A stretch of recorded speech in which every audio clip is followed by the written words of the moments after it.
In a dusty attic, Dustella found a pair of old sneakers glowing faintly under moonlight. She slipped them on, and they hummed. Suddenly, she floated an inch above the floor. "Cool," she laughed, twirling, but then the sneakers sprinted out the window. "Hey, who's driving these?" she shrieked as they dashed across the rooftops, over fences into the sleeping city.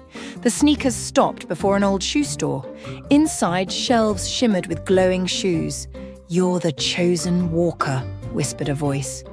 A tiny cobbler stepped out, smiling.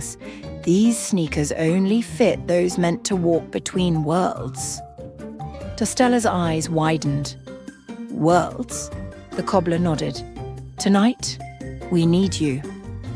And as the sneakers laced themselves tighter, Dustella stepped forward, ready for an adventure she never imagined.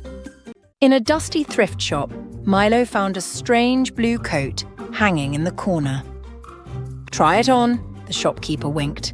As soon as Milo slipped it over his shoulders, the coat purred and lifted him an inch off the ground. "Whoa, it hovers." Milo grinned. "Where would you like to go?" the coat whispered. Milo thought hard. "Somewhere no one's been before." With a flutter, the coat soared out the door, over streets, past clouds, higher and higher. They zipped through rainbow storms and cotton candy skies until they reached a floating island with doors hanging in midair. "Choose a door," the coat said softly. Milo reached for a shimmering silver one, but suddenly, all the doors began to glow. "Each leads to a different adventure," the coat whispered. "But you can only pick one tonight." In a quiet workshop, Rusty the robot stared at a blank wall. "I wish I could paint," he sighed, "but my hands are too clunky." Suddenly, a tiny bee with a paintbrush for a tail buzzed in. "Need help?" she asked. Who are you?" Rusty blinked. "I'm Beely, the painter bee. I make colours where there's none." She zipped around, splashing blues and yellows across the wall. "Wow!"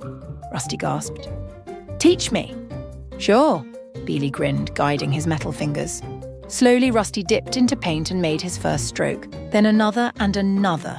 Together, they painted swirling galaxies, dancing stars, and shining suns. "It's beautiful," Rusty whispered.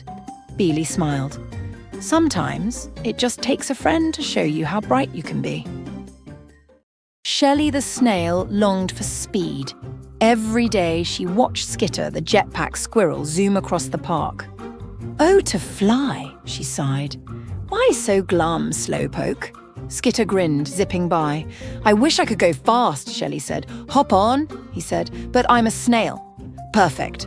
Skitter strapped her on, and whoosh, they soared over trees and puddles. "Whee!" Shelley cheered. Suddenly, jammed controls, spiralling down, Skitter panicked.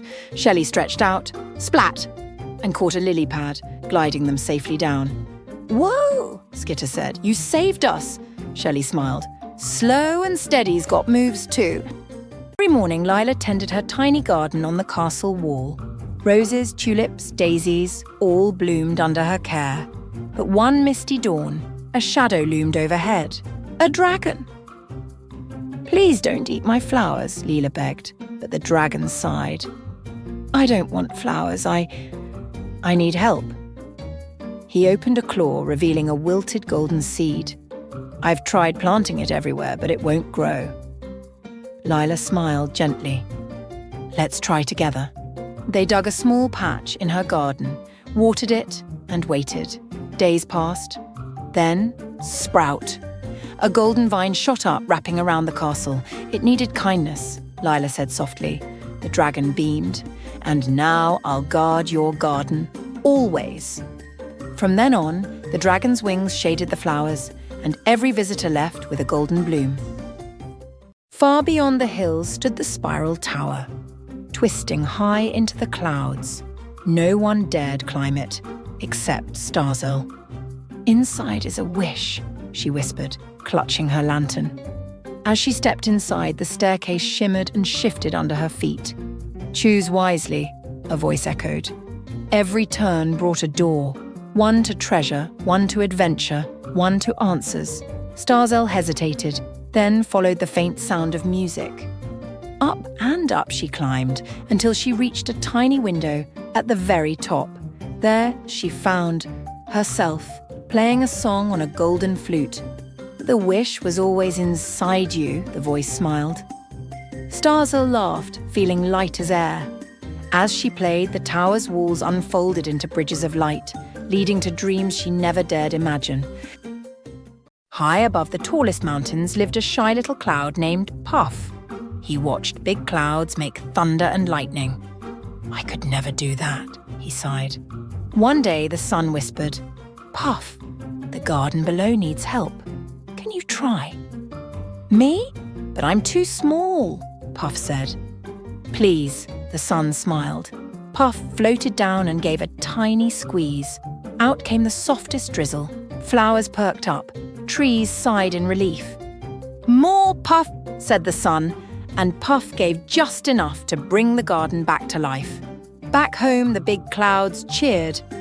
"Look who made rain today!" And Puff finally felt big enough. Tinsel the elf and Twinkle the kitten peered over the edge of Candy Canyon. "We've got to find the missing gumdrop crown," Twinkle meowed. "Before King Caramel wakes up," Tinsel adjusted her peppermint-striped hat. "Let's rappel."